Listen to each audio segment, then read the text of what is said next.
بسم اللہ الرحمن الرحیم۔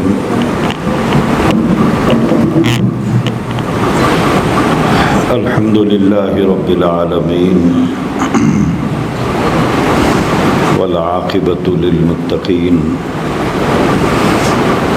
والصلاة والسلام علی سید الانبیاء والمرسلین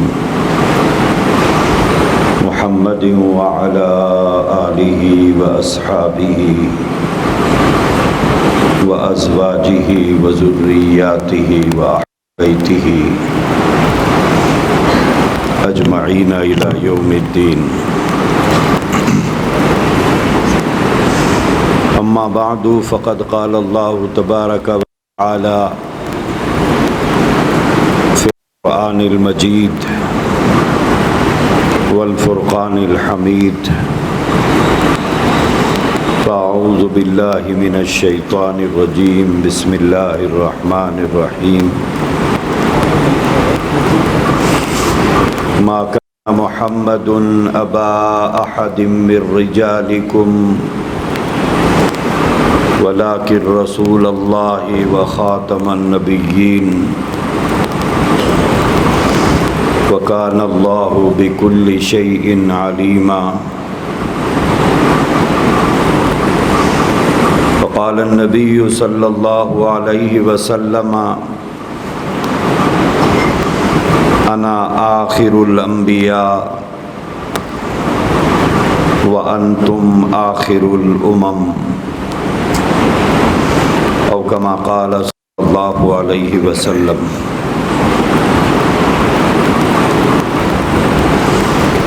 قابل احترام حضرات علماء کرام، بزرگان محترم، نوجوان دوستوں اور بھائیوں،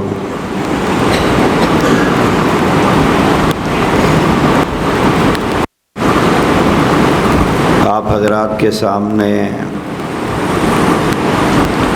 میں نے قرآن مجید کی ایک آیت کریمہ پڑھی ہے اور ایک حدیث میں نے پڑھا ہے۔ اسی کی روشنی میں کچھ باتیں عقائد سے متعلق آپ حضرات کے سامنے بیان کیا جائے گا۔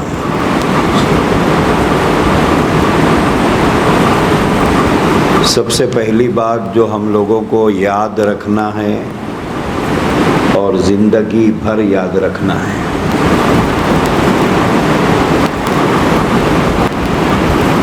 عقیدے کی حیثیت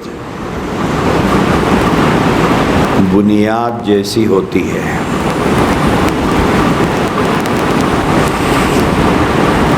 یہ مسجد ہے، ایک تو یہ باہر کا اسٹرکچر ہے جو ہم دیکھ رہے ہیں، اور ایک وہ بنیاد ہے جو زمین کے اندر چھپی ہوئی ہے، اور ساری عمارت اسی بنیاد کے اوپر ٹکی ہوئی ہوتی ہے، کھڑی ہوئی ہوتی ہے۔ اگر یہ کھڑکیاں نکال دے جائیں، دروازے نکال دیا جائے، دیواریں نکال دیا جائے تو کوئی فرق نہیں پڑتا ہے، لیکن اگر کوئی نیچے کی طرف جا کر جہاں پر فٹنگ ڈال کر پلر کھڑا کیا گیا ہے، اگر کوئی اسے ڈسٹرب کرتا ہے تو پھر کوئی بھی عمارت چاہے کتنی منزلہ ہو وہ زمین دوز ہو جاتی ہے۔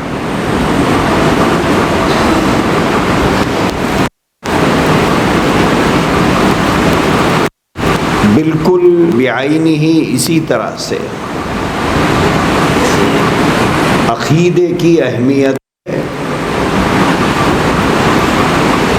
اگر آدمی کا عقیدہ بدل جائے یا تبدیل ہو جائے، عقیدے میں بگاڑ آ جائے، تو پھر وہ مومن باقی نہیں رہتا ہے، وہ مسلمان باقی نہیں رہتا ہے۔ یہ پہلی بات ہے، آپ اس کو ذہن میں رکھیں۔ دوسری بات یہ ہے، عقیدوں کے اندر کبھی تبدیلی نہیں ہوگی، عقائد کے اندر کبھی تبدیلی نہیں ہوگی۔ جیسے اللہ کے بارے میں عقیدہ ہے اللہ ایک ہے، اس میں تبدیلی نہیں ہو سکتی۔ تبدیلی ہمیشہ حالات کی وجہ سے مسائل میں ہوتی ہے، تبدیلی مسائل میں ہوگی، تبدیلی عقائد میں نہیں ہوگی۔ جیسے ایک آدمی بیمار ہے، ڈاکٹر نے اس سے کہا کہ بھائی آپ پانی استعمال نہیں کر سکتے، نہ ٹھنڈا نہ گرم۔ تو کسی بھی حضرت سے آپ پوچھیں، وہ آپ کو مسئلہ بتائیں گے کہ بولے پانی استعمال نہیں کر سکتے، کیا نماز معاف ہے؟ بولے نہیں، نماز معاف نہیں ہے، تیمم کریے۔ ایک آدمی یہ کہتا ہے کہ میں کھڑے ہو کر نماز نہیں پڑھ سکتا، اس کے لیے مسئلہ یہ ہے کہ بیٹھ کر پڑھیے۔ میں بیٹھ کر بھی نہیں پڑھ سکتا، لیٹ کر پڑھیے، اس کی بھی گنجائش ہے۔ مسائل میں تبدیلی ہوگی، احکامات بدلیں گے حالات کے اعتبار سے، لیکن عقائد کبھی تبدیلی نہیں ہوگی۔ اللہ کے نبی صلی اللہ علیہ وسلم نے جس چیز کے بارے میں جیسا عقیدہ رکھنے کا حکم دیا ہے، بعینہ ہی ویسا ہی عقیدہ ہمیں رکھنا ہے، ہمارے بعد پیدا ہونے والوں کو رکھنا ہے، قیامت تک پیدا ہونے والوں کو رکھنا ہے۔ اس میں تبدیلی نہیں ہو سکتی۔ اور جیسے ہی انسان کے عقیدے میں تبدیلی آ گئی، بغیر کسی کے فتوے کے وہ خود بخود اسلام سے باہر ہو جاتا ہے، اس کے لیے فتوے کی ضرورت نہیں ہے۔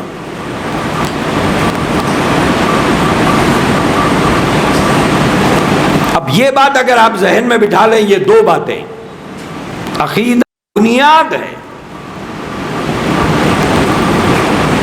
اور دوسری بات عقائد میں تبدیلی نہیں ہوتی۔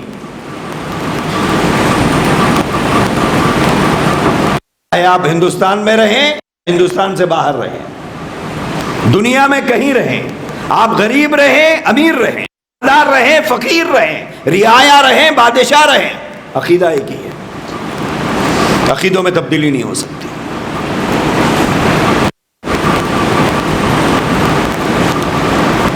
اب ایک عقیدے کے سلسلے میں آپ حضرات کو یہاں جمع کیا گیا سمجھانے کے لیے۔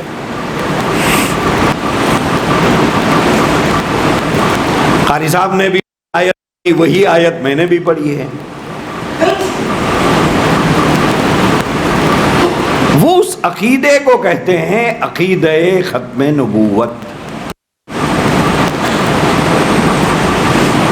بہت سے لوگ سوال کرتے ہیں کہ صاحب یہ کیا چیز ہے ختم نبوت؟ نوجوانوں سے لے کر بزرگ حضرات تک پوچھتے ہیں کہ صاحب یہ عقیدہ ختم نبوت کیا چیز ہے؟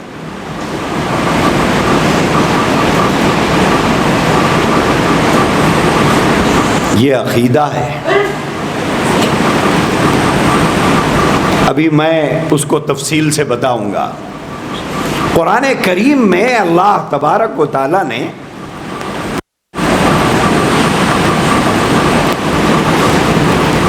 انبیاء علیہم السلام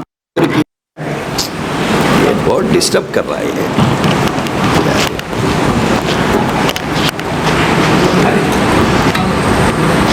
اس کی ضرورت ہے کیا؟ نہیں، پھر مت رکھیے۔ انبیاء علیہم السلام کا اللہ نے ذکر کیا ہے، تھوڑا ان کو حاضر رکھیں اور اس مسئلے کو آج سمجھ لیں، تو آج سے آپ فخر محسوس کریں گے کہ میں کس کا امتی ہوں۔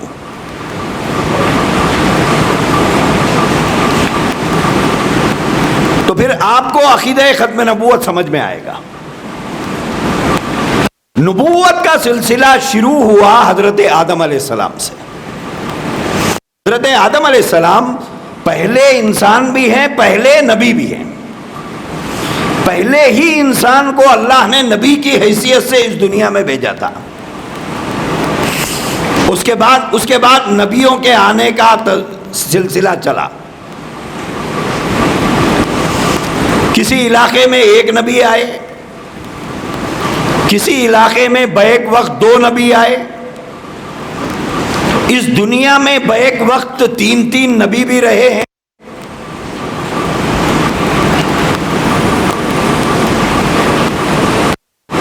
جیسے حضرت ابراہیم علیہ السلام، حضرت اسحاق علیہ السلام، حضرت اسماعیل علیہ السلام، 3 نبی بیک وقت دنیا میں رہے ہیں۔ نبوت سلسلہ شروع ہوا، وہ کہیں نہ کہیں جا کر ختم ہونا تھا۔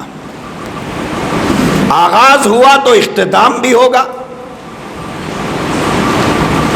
تو اللہ تبارک و تعالیٰ نے نبوت کا سلسلہ حضرت آدم سے شروع کر کے سیدنا محمد رسول اللہ صلی اللہ علیہ وآلہ وسلم پر نبوت کے سلسلے کو ختم کر دیا۔ لگ بھگ 1,24,000 نبی اس دنیا میں آئے۔ اللہ تعالیٰ چاہتے تو قیامت تک نبیوں کو بھیجتے رہتے، ان کی مرضی ہے، ان کی مشیت ہے، لیکن انہوں نے نبوت کے سلسلے کو جناب محمد رسول اللہ صلی اللہ علیہ وسلم پر لا کر ختم کر دیا اور اعلان فرما دیا کہ اب نبیوں کے بھیجنے کا سلسلہ ہماری جانب سے ہم ختم کر رہے ہیں۔ یہ پہلی بات ہے۔ اس کا ذکر کہاں ہے؟ اس کا ذکر قرآن مجید میں ہے۔ ما کان محمد ابا احد من رجالکم ولکن رسول اللہ وخاتم النبیین۔ اللہ نے فرمایا آپ رسول ہیں اور آپ خاتم النبیین ہیں۔ خاتم النبیین کہتے ہیں آخری نبی کو۔ دوسری بات، جناب محمد رسول اللہ صلی اللہ علیہ وآلہ وسلم نے اپنے ارشادات میں، جس کو علماء نے جمع کیا ہے، 200 احادیث ہیں، لگ بھگ 200 احادیث ہیں جس میں اللہ کے رسول علیہ الصلوۃ والسلام نے اس بات کا ذکر کیا ہے کہ میں آخری نبی ہوں، میرے بعد کوئی نبی نہیں آئے گا، میرے بعد کوئی نبی نہیں آئے گا۔ بعض لوگوں کی جانب سے یہ سوال ہوتا ہے کہ صاحب اتنی چھوٹی بات، اس کے اوپر اتنا زور کیوں؟ کہ بھئی حضور آخری نبی ہیں، بات ختم ہو گئی، اس کے اوپر اتنا زور کیوں دیا جاتا ہے؟ تو پھر سنیے اس کو۔ اللہ کے نبی صلی اللہ علیہ وآلہ وسلم سے پہلے جتنے انبیاء ہیں ان میں اور محمد رسول اللہ میں فرق کیا ہے؟ حضور علیہ الصلوۃ والسلام سے پہلے جتنے انبیاء ہیں وہ پوری دنیا کے لیے نبی بنا کر نہیں بھیجے گئے تھے، وہ پوری دنیا کے لیے نبی نہیں تھے۔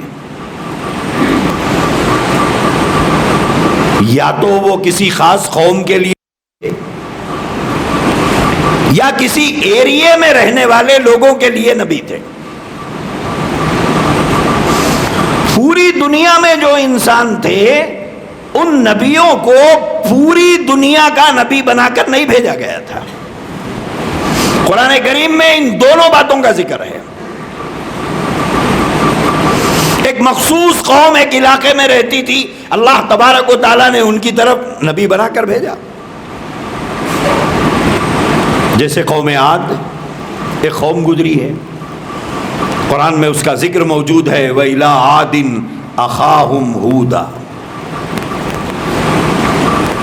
قوم عاد کی طرف اللہ تبارک و تعالیٰ نے حضرت ہود علیہ السلام کو نبی بنا کر بھیجا، اور یہاں ذکر ہے قوم کا، وَإِلَىٰ عَادٍ أَخَاهُمْ هُودًا، قوم عاد کی طرف ہم نے ہود کو بھیجا، وَإِلَىٰ ثَمُودَ أَخَاهُمْ صَالِحًا، قوم سمود کی طرف اللہ تبارک و تعالیٰ نے حضرت صالح علیہ السلام کو بھیجا، وَإِلَىٰ مَدْيَنَ أَخَاهُمْ شُعَيْبًا، مدین ایک علاقہ ہے، اس میں رہنے والے لوگوں کی طرف اللہ تبارک و تعالیٰ نے حضرت شعیب علیہ السلام کو بھیجا۔ اب ان نبیوں کا کام یہ تھا کہ اس علاقے میں رہنے والے جتنے لوگ تھے ان تک اللہ کا پیغام پہنچانا، جو مان لیے مسلمان، جو نہیں مانے وہ تو کفر پر رہے۔ جب اس نبی کا انتقال ہو جاتا تو اب ان کی امت کو یہ حکم نہیں تھا کہ نبی کے مشن کو لے کر آپ آگے چلو، یہ حکم نہیں تھا۔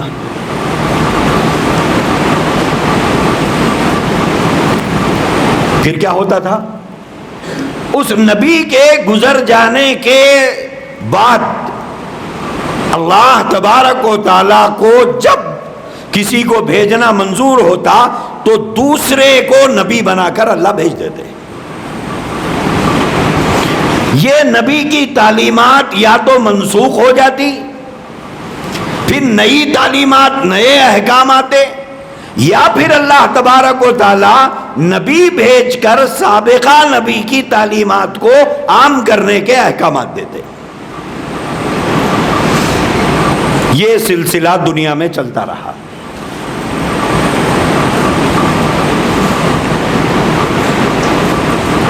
اس کے بعد سیدنا محمد رسول اللہ صلی اللہ علیہ وسلم کا دور آیا۔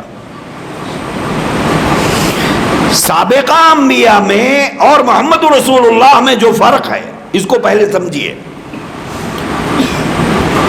سابقہ انبیاء میں یہ تھا کہ وہ خاص قوم کے لیے تھے یا خاص علاقے کے لیے تھے، پوری دنیا کے لیے نہیں تھے۔ جب محمد رسول اللہ صلی اللہ علیہ وسلم کو بھیجا تو اللہ کے نبی صلی اللہ علیہ وسلم نے جو دعوت دی اس زمانے کے لوگوں کو، وہاں پر قوم کا کوئی ذکر نہیں۔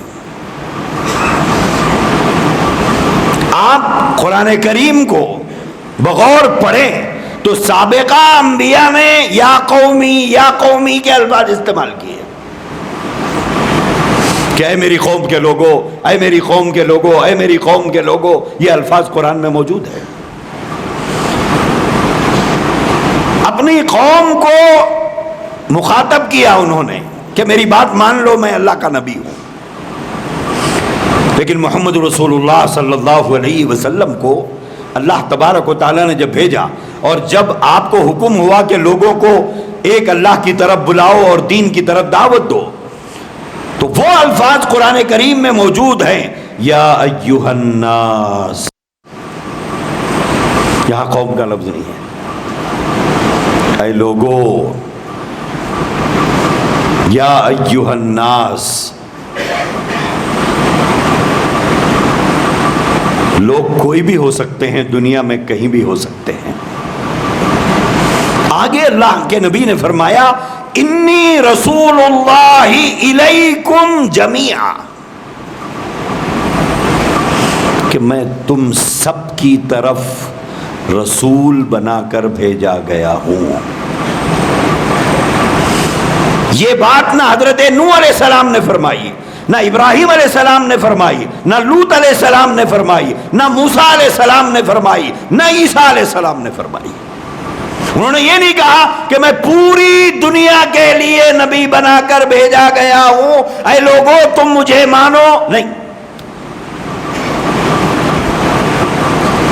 لیکن رسول اللہ صلی اللہ علیہ وسلم نے جب لوگوں کو دعوت دی، یا یہ فرمایا یا ایھا الناس انی رسول اللہ الیکم جمیعا، اے لوگو میں تم سب کی طرف رسول بنا کر بھیجا گیا ہوں۔ تو سابقہ انبیاء میں اور ہمارے نبی میں جو فرق ہے وہ فرق یہ ہے، ان کی دعوت کا دائرہ محدود تھا، ان کے مخاطب محدود تھے، ان کا ایریا محدود تھا، وہ پوری دنیا کے انسانوں کے لیے نبی یا رسول بنا کر نہیں بھیجے گئے تھے۔ اور محمد رسول اللہ صلی اللہ علیہ وسلم قیامت تک آنے والے پورے انسانوں کے لیے نبی بنا کر بھیجے گئے، یہ پہلا فرق ہے۔ دوسرا فرق یہ ہے، حضور علیہ الصلوۃ والسلام سے پہلے جتنے انبیاء آئے، جتنے رسول آئے، ان کی نبوت کا جو پیریڈ تھا وہ محدود تھا، لامحدود پیریڈ نہیں تھا، محدود پیریڈ تھا۔ جب تک وہ باحیات ہیں ان کی نبوت کا دور رہا، جب ان کا انتقال ہو گیا تو ان کی نبوت کا پیریڈ ختم ہو گیا۔ اللہ کے نبی نے فرمایا کلما ہلک نبی خلفہ نبی،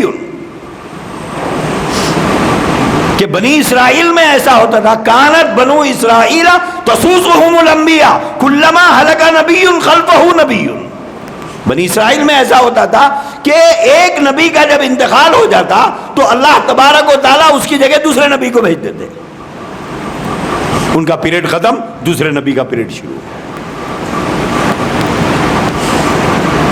تو کسی کا پیریڈ رہا 100 سال، 200 سال، 500 سال، اس کے بعد ان کا پیریڈ ختم ہو گیا نبوت کا، اب دوسرے نبی آ گئے، اب ان کی نبوت کا دور شروع ہوا، ان کی نبوت کا دور ختم ہو گیا۔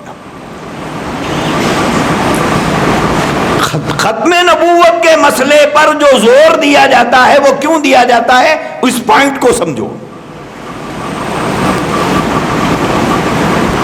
کہ سابقہ انبیاء کا دور نبوت ختم ہو جاتا تھا، لیکن محمد رسول اللہ صلی اللہ علیہ وآلہ وسلم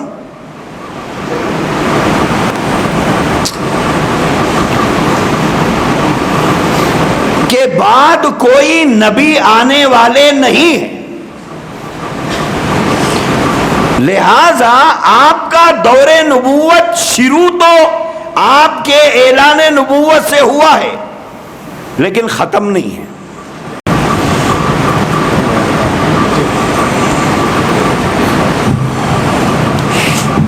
اب جگہ ختم ہو گئی ہے، اندر کسی کو بلانے کی کوشش مت کریے، اس لیے کہ تسلسل ٹوٹ گیا تو ذہن منتشر اور جو مضمون ذہن میں رہتا ہے وہ بھی ختم ہو جاتا ہے۔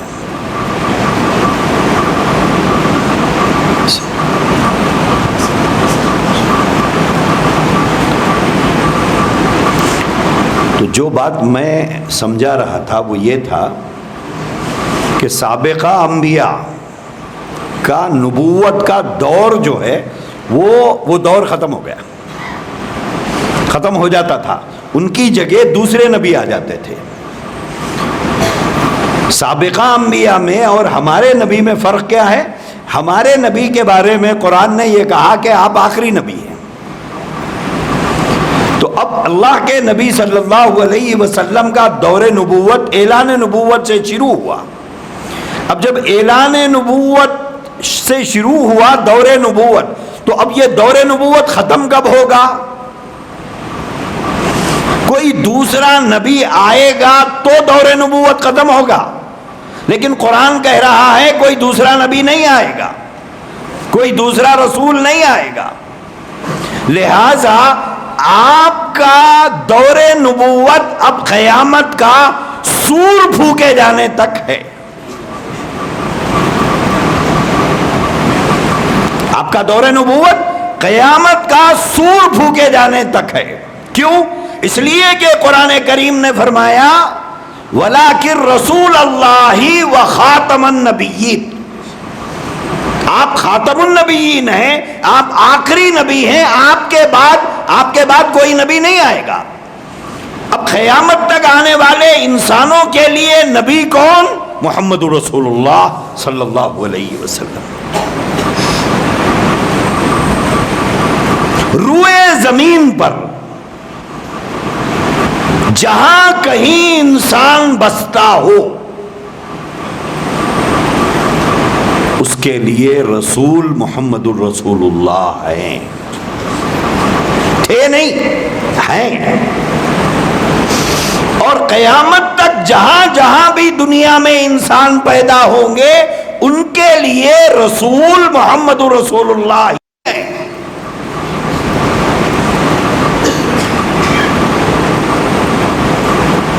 اب جب آپ آخری نبی ہیں، آپ کے بعد کوئی نبی نہیں ہوگا، تو پھر امت بھی آپ ہی کی ہوگی۔ انا آخر الانبیاء وانتم آخر الامم، میں آخری نبی ہوں، تم آخری امت ہو، میرے بعد کوئی نبی نہیں، تمہارے بعد کوئی امت نہیں۔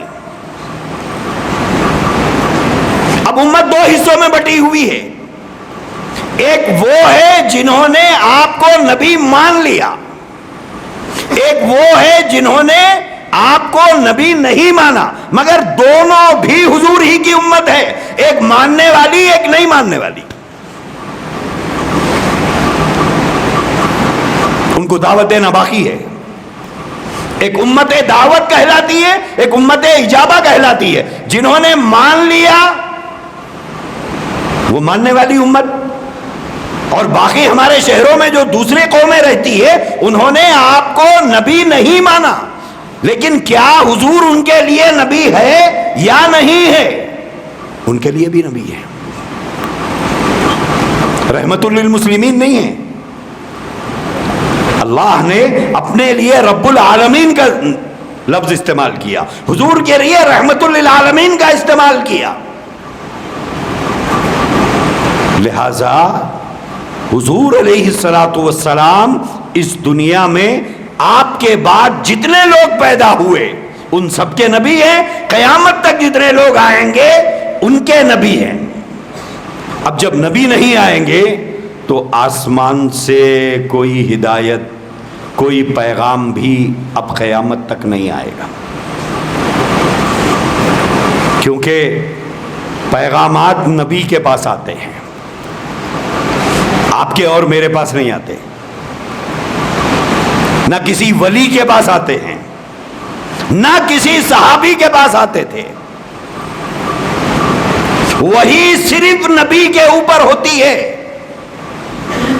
اللہ تبارک و تعالی نے جتنی کتابیں آپ سے پہلے نازل کی ہیں ان کتابوں میں، آسمان سے نازل کی گئی کتابوں میں آخری اور فائنل ایڈیشن جو آسمان سے آیا ہے وہ قرآن مجید ہے۔ اب قرآن مجید کے بعد قیامت تک کوئی کتاب آسمان سے نہیں آئے گی، یہ عقیدہ ہے۔ حضور علیہ السلام اللہ کے آخری نبی ہیں، یہ عقیدہ ہے، یہ عقیدہ ہے۔ قرآن مجید اللہ کی آخری کتاب ہے، یہ عقیدہ ہے۔ وحی کا سلسلہ حضور پر ختم ہو گیا، اب کسی پر وحی نہیں آئے گی، یہ عقیدہ ہے۔ کوئی کہے میں نہیں مانوں تو کافر ہو جائے گا، کچھ نہیں ہوگا،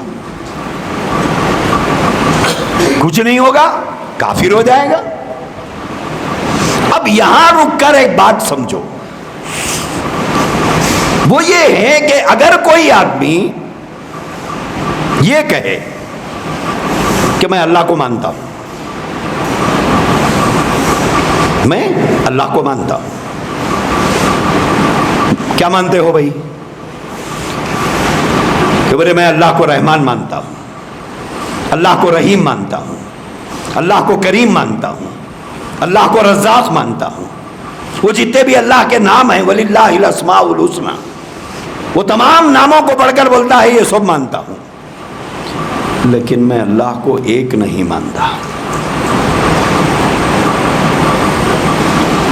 میں رحمان مانتا ہوں، رحیم مانتا ہوں، کریم مانتا ہوں، ستار مانتا ہوں، غفار مانتا ہوں، لیکن میں اللہ کو ایک نہیں مانتا۔ آپ سے سوال ہے، کیا وہ آدمی مسلمان ہو سکتا ہے؟ ہوگا؟ کیا اسے مسلمان کہا جا سکتا ہے؟ نہیں کہا جا سکتا۔ کیوں؟ اللہ کی سب سے بڑی خوبی کو اللہ نے قرآن میں بیان فرمایا، قُلْ هُوَ اللَّهُ أَحَدٌ، وہ اکیلا ہے،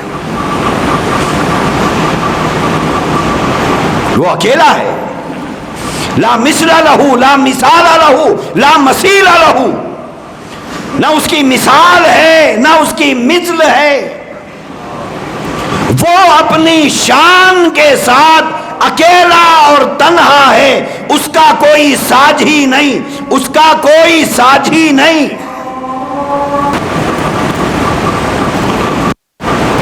تو میں یہ عرض کر رہا تھا کہ اگر کوئی آدمی یہ کہے کہ میں اللہ کو سب کچھ مانتا ہوں، ایک نہیں مانتا، تو کیا وہ آدمی مومن ہوگا؟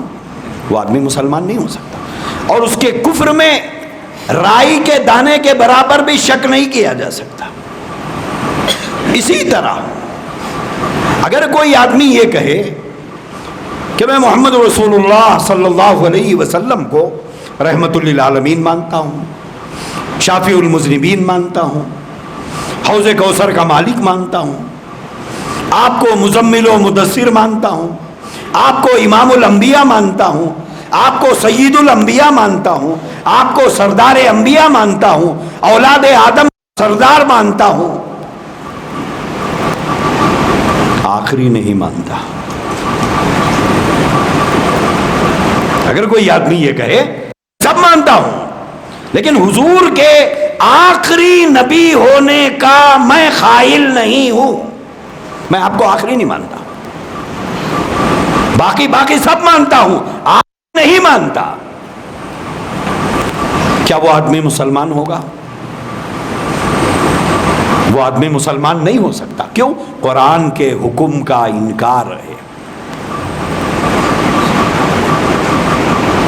حضور کو صرف نبی ماننا کافی نہیں ہے، حضور کو رسول ماننا کافی نہیں ہے، حضور کو امام الانبیاء سید انبیاء سید ولد آدم ماننا کافی نہیں ہے، حضور کو بشیر و نذیر ماننا کافی نہیں ہے، حضور کو مزمل و مدثر ماننا کافی نہیں ہے، حضور کو شافی محشر اور حوض کوثر کا مالک ماننا کافی نہیں ہے۔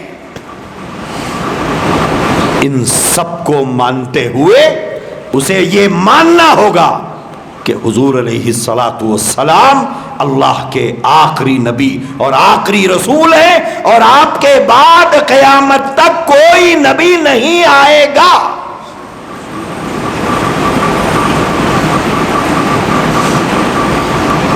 اگر کوئی آدمی یہ کہے کہ نہیں صاحب نبی تو مانتا ہوں آخری نہیں مانتا، ہم لعنت بھیجیں گے اس کے اوپر، اس کے کفر میں شک نہیں کریں گے۔ کیوں؟ قرآن کریم کی 100 آیات کو حضرت مفتی شفیع صاحب اللہ علیہ نے جمع کیا ہے، جس سے ختم نبوت کا ثبوت، اللہ کے نبی صلی اللہ علیہ وسلم کی 200 احادیث کو جمع کیا ہے، جس میں حضور علیہ السلام نے اپنے آخری نبی ہونے کا ذکر کیا۔ تو اب قیامت تک پیدا ہونے والی جو انسانیت ہے وہ کس کی امت کہلائے گی؟ حضور کی امت کہلائے گی۔ کیوں؟ آپ کے بعد کوئی نبی ہی نہیں۔ قیامت تک آنے والے انسانوں کے لیے کتاب ہدایت، گائیڈ لائن قرآن مجید ہے۔ آسمان سے کوئی نئی کتاب لیٹسٹ دور کے لیٹسٹ نوجوانوں کے لیے نہیں آئے گی۔ زمانہ ترقی کر گیا، لوگ بولتے بہت زمانہ ترقی کر لیا صاحب، مولویاں ابھی تک زمین پہ ہے، بولے انگریز چاند پہ چلے گیا۔ ادھر ادھر سے بیچارہ مولوی پٹتا ہے، کہتے ہیں کہ بولے زمانہ ترقی کر گیا،